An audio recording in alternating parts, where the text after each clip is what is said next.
The doorbell rang at 11:30 a.m. Two police officers stood on my porch, a tall man with a mustache and a younger woman with her hair pulled back. The male officer asked if I was Mrs. Anastasia Hawkins, and I confirmed. He introduced himself as Officer Dominic Scott and his partner as Officer Paula Haynes, explaining they needed to discuss something important. Inside the living room, they declined my offer of coffee and got straight to the point. They were here about my husband, Marcus. I told them everything was fine, explaining he had just left for work that morning. Officer Paula exchanged glances with her partner before explaining the issue. They'd received a missing person report for Marcus filed by his mother, Cecilia. Missing? That's impossible. He kissed me goodbye at 7:30 this morning. Officer Dominic opened his notepad and explained that according to Cecilia Hawkins, she hadn't heard from her son in 4 days. When she called his workplace yesterday, she was told he hadn't been there all week. That can't be right. Marcus goes to work every day at Meyer & Associates. He's been working on a big project. Paula countered that they had already checked with Meyer & Associates, who confirmed Marcus hadn't been to the office since last Thursday.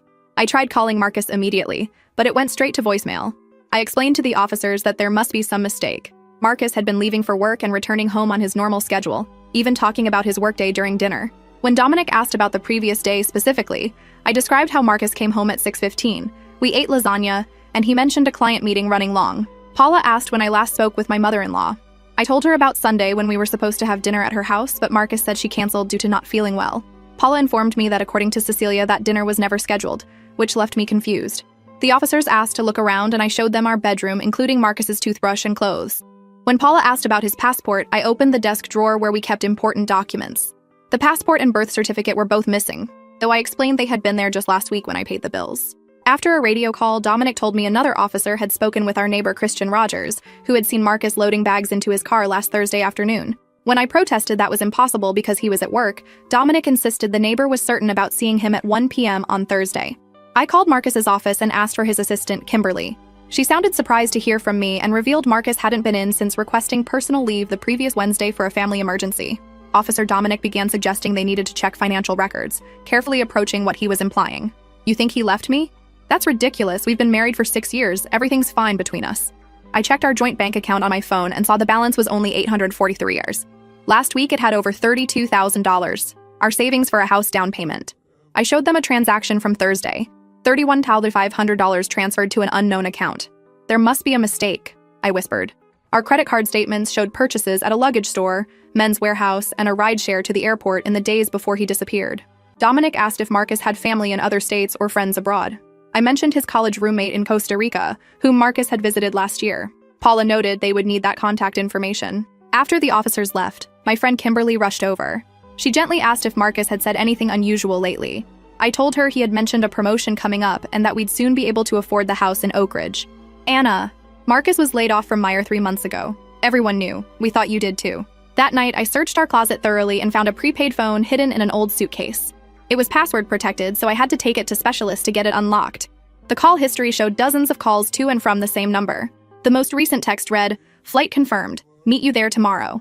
2 days later, Officer Paula called to inform me they'd confirmed Marcus had boarded a flight to San Jose, Costa Rica, and he hadn't been alone. First update, posted 5 days later. So yeah, my husband abandoned me and flew to Costa Rica with apparently someone else and drained our entire savings account. And honestly, I'm still processing the absolute audacity of this man. For those who saw my first post, thank you for all the messages. Some of you called this from the beginning, and I wish I'd listened to my gut months ago when things started feeling off. The day after Officer Paula told me about the flight, I tried calling Marcus probably 50 times. Every single call went to voicemail. I left messages that started out confused and hurt, then got progressively angrier. By message number 30, I was screaming into the phone about what a coward he was for not even having the balls to tell me to my face. Nothing. Radio silence. Then his mother Cecilia called me. She wanted to know if the police had found Marcus yet, and I told her they had. He was in Costa Rica living his best life, apparently. She acted all shocked and upset, asking if I was sure, if maybe there was some mistake. I asked her point blank why she filed that missing person report when she knew something was wrong, and she got all defensive saying she was just worried about her son. I told her worried mothers don't wait 4 days to report their adult sons missing when they talk to them regularly. She went quiet for a second, then admitted Marcus had called her last Wednesday night and told her he was leaving me, but made her promise not to say anything. He told her I'd been difficult lately, and he needed space to think things through, and he'd call her once he got settled. I lost it. I told her she sat there and watched the police come to my house, watched me discover my husband had stolen everything we had, and she knew the whole time. She started crying, saying Marcus told her it was complicated, that there were issues in our marriage she didn't know about, and she didn't want to get involved. I asked her what issues exactly, because our marriage was fine, until I found out he'd been unemployed and lying to me for 3 months. That shut her up real fast. She didn't know about the job. Marcus told her he got a promotion and was taking a sabbatical to celebrate. She actually believed he earned that money somehow.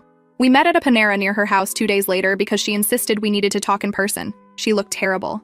Hadn't slept, mascara smudged, the whole thing. She kept saying she didn't know Marcus would do this, that he'd always been such a good boy, that something must have happened to change him. I laid it out for her. Marcus was laid off in July. For 3 solid months, he got up every morning, put on a suit, and pretended to go to work. He came home at normal times. He talked about projects and meetings and clients that didn't exist.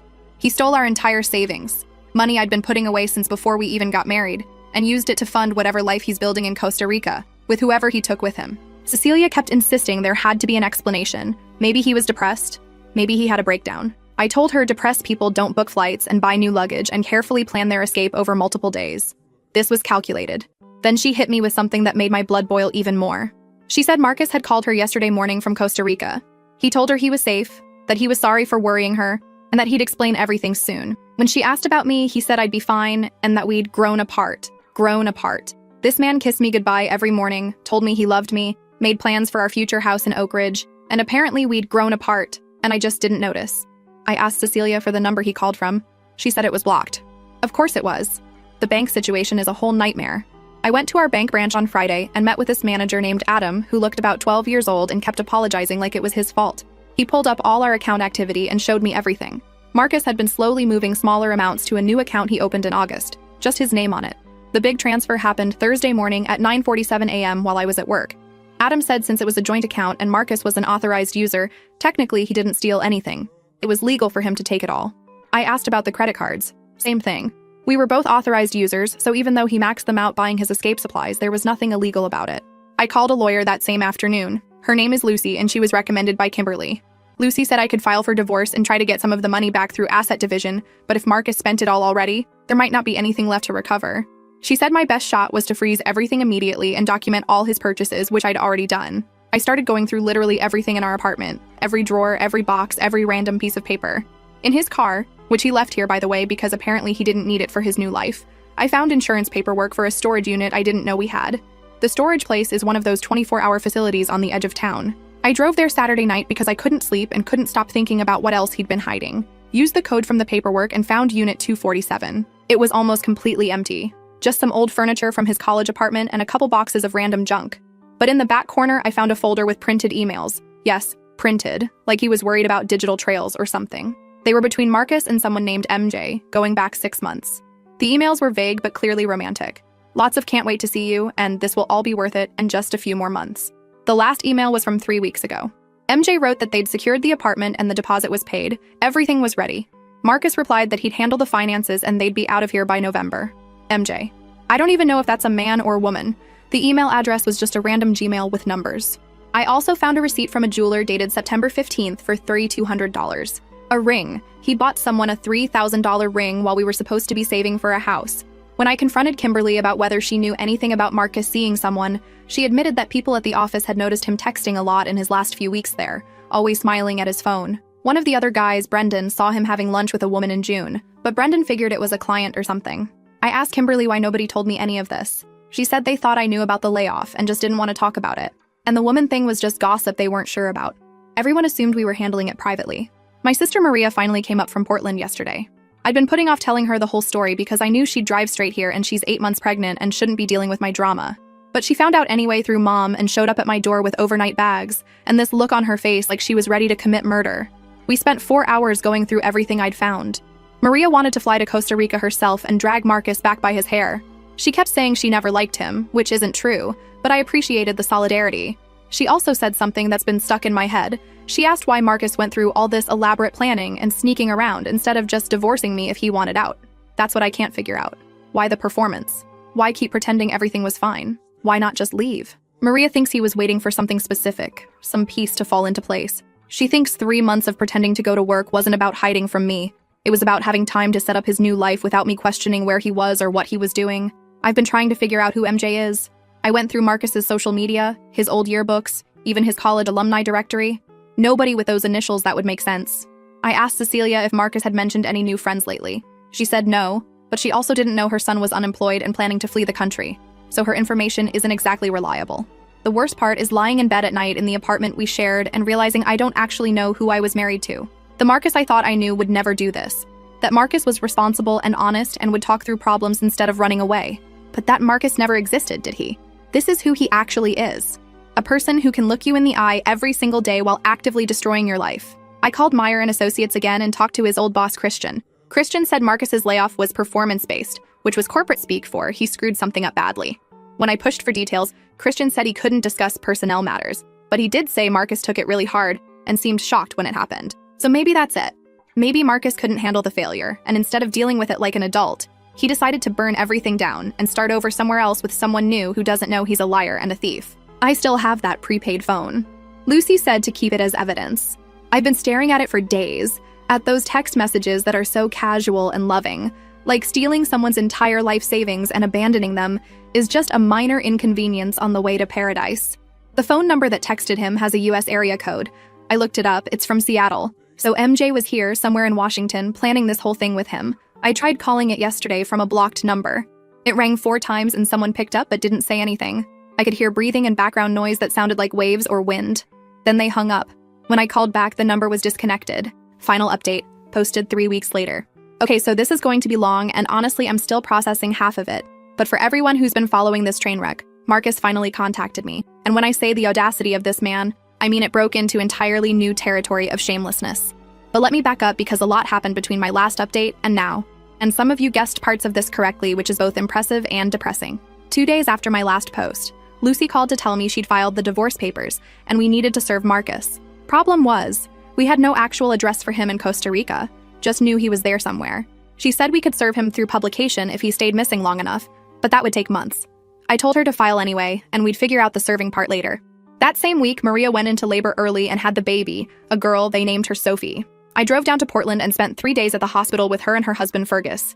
Holding that tiny baby while my own life was falling apart was surreal. Maria kept apologizing for the timing, like she could control when her daughter decided to arrive. And I kept telling her this was exactly the distraction I needed. While I was in Portland, Cecilia called me 6 times. I finally answered on the 7th call because Maria said I needed to deal with her eventually. Cecilia wanted to meet again, said she had information about Marcus that I needed to hear. I told her unless that information included his exact address in Costa Rica and a pile of my money, I wasn't interested. She said Marcus had called her again and admitted some things.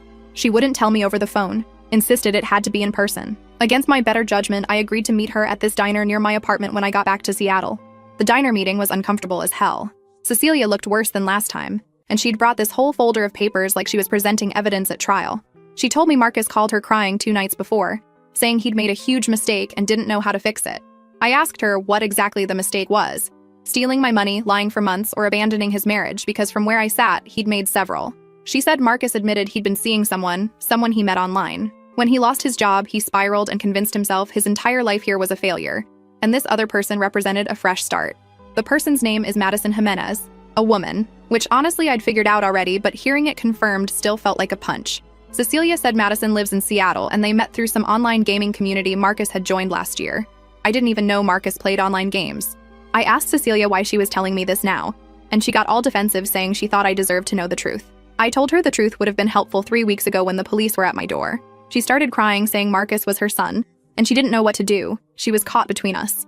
I told her there was no between us anymore. Marcus made his choice when he drained our bank account and flew to another country. She could be on his side if she wanted, but I was done pretending we were all going to work this out like one big happy family. Then she hit me with something that actually made me pause. She said Marcus wanted to talk to me, that he'd asked her to set up a phone call. He apparently didn't want to contact me directly because he was afraid I'd, and I quote, react badly. I lost it right there in the diner. I told Cecilia that Marcus stole everything I had, made me look like an idiot, and abandoned me without a word, and he was worried about me reacting badly. She tried to calm me down, but I was so far past calm. I told her to give Marcus my number. Oh wait, he already had my number. He'd just been too much of a coward to use it. I left the diner, got in my car, and sat there shaking for 20 minutes. Then I called Lucy and told her about the Madison Jimenez name. She said she'd look into it for the asset division case. Marcus called me 4 days later. Unknown number, which I almost didn't answer, but something made me pick up. His voice sounded exactly the same, and that somehow made it worse. He started with how sorry he was, how he never meant for things to happen this way. I cut him off and asked him which things exactly, the cheating, the stealing, or the abandoning. He got quiet, then said it was all more complicated than I understood. I told him to uncomplicate it for me then. Right now. He started rambling about how losing his job destroyed him, how he felt like such a failure, how he couldn't face me every day knowing he'd let me down. He said Madison understood what he was going through because she'd gone through something similar, and talking to her made him feel like himself again. Over time, they developed feelings. And when she suggested they start over together somewhere new, it felt like the only way out. I asked him why he didn't just tell me any of this. Why the months of lying, the elaborate charade, the theft? He said he tried to tell me so many times but chickened out because he knew it would hurt me. And the longer it went on, the harder it got.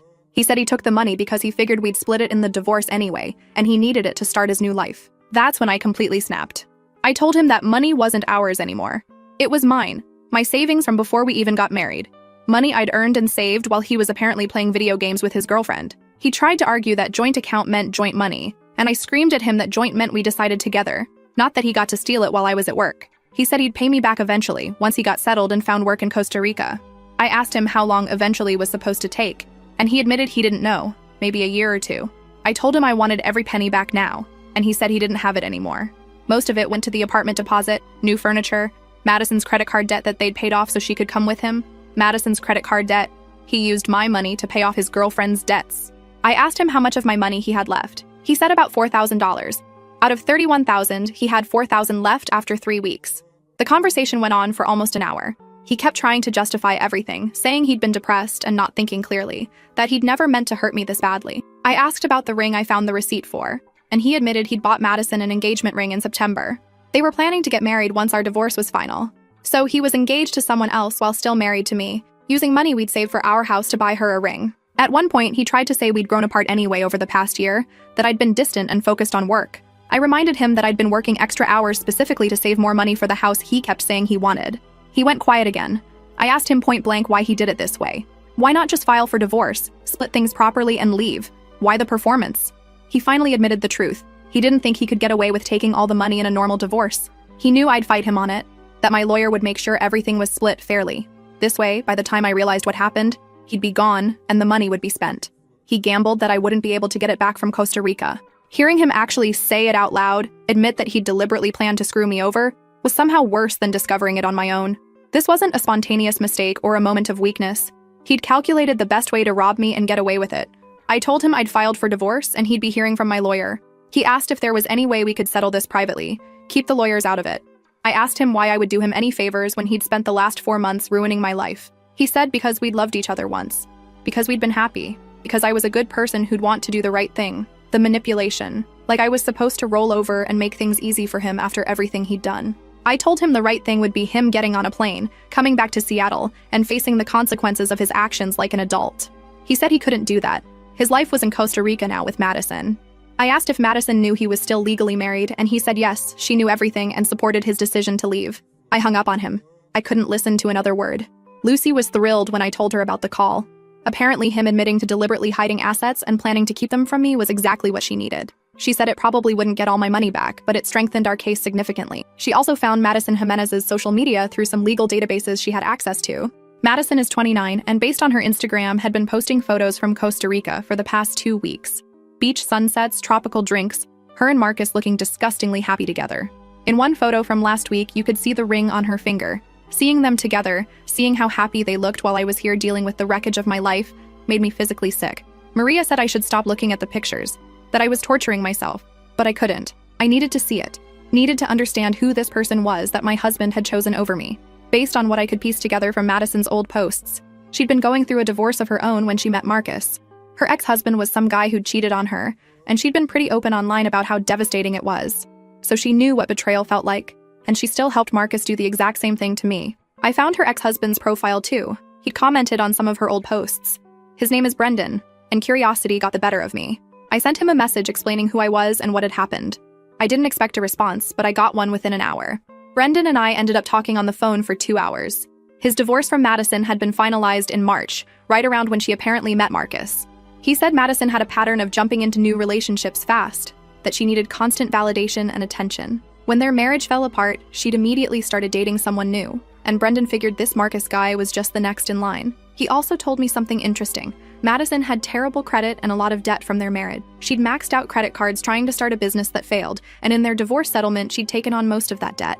He said she was always looking for someone to rescue her financially. Suddenly, Marcus's story about paying off her credit card debt made a lot more sense. Madison hadn't just been his emotional support. She'd needed his money. My money. He told me Madison's parents had disowned her over the way she handled their divorce, and she'd been pretty isolated before meeting Marcus. The divorce is moving forward slowly. Lucy says it'll take months, maybe longer since Marcus is in another country. She's working on getting his wages garnished once he finds work, and trying to freeze any assets he might have through legal channels. It's complicated and frustrating and expensive. Cecilia called again last week. She said Marcus had asked her to tell me he was sorry, that he hoped someday I could forgive him. I told her I didn't want his apologies through intermediaries. If he was actually sorry, he could wire back my money and stop hiding in Costa Rica. She said he was trying to build a life there and couldn't just abandon everything. I also told Cecilia that she needed to decide whose side she was on, because I was tired of her playing messenger between us. Either she was going to support what her son did, or she was going to acknowledge that he destroyed my life and stole from me. She couldn't do both. She got upset and said I was being unfair, that she was trying to help everyone. I told her there was no helping everyone in this situation. Marcus made his choice, and she needed to make hers. She said she'd always love her son, no matter what he did. I told her that was fine, but don't expect me to keep talking to her then. We haven't spoken since. My apartment lease is up in 2 months and I'm not renewing. Too many memories here. Plus, I can't afford it on my own anyway. Maria offered to let me stay with them for a while, but I think I need my own space. I've been looking at smaller studios closer to my work. I keep going back through our relationship trying to figure out what was real and what was performance. Did he ever actually love me? Was our entire marriage just convenient until something better came along? Brendan says I'll drive myself crazy thinking like that. And he's probably right. He said he spent months doing the same thing with Madison before he realized it didn't matter. Whatever truth was there got buried under so many lies that it was impossible to excavate. I asked Brendan if he'd known Madison was seeing someone new. He said he'd suspected based on her social media activity but hadn't known who until I reached out. He said Madison had a habit of rewriting history, making her current relationship seem like true love, and her past relationships seem like horrible mistakes. He warned me that she was probably painting Marcus as her savior right now, the man who rescued her from her terrible life. But here's what I keep coming back to. Marcus could have divorced me honorably. He could have been honest about losing his job, about falling for someone else, about wanting out of our marriage. It would have sucked and hurt and been awful, but it would have been real. Instead, he chose to lie and steal and manipulate, and that says everything about who he actually is. I don't want him back. I don't forgive him. I don't wish him well. I hope his life in Costa Rica falls apart spectacularly. I hope Madison runs through whatever money he has left and leaves him for someone else. I hope he ends up alone and broke and realizes way too late what he threw away. Lucy says we should have a settlement offer in the next month or 2. Marcus will probably try to negotiate paying me back in installments or some other garbage. Either way, it's not my problem anymore. Marcus is Madison's problem now, and God help her when she realizes who she actually ended up with.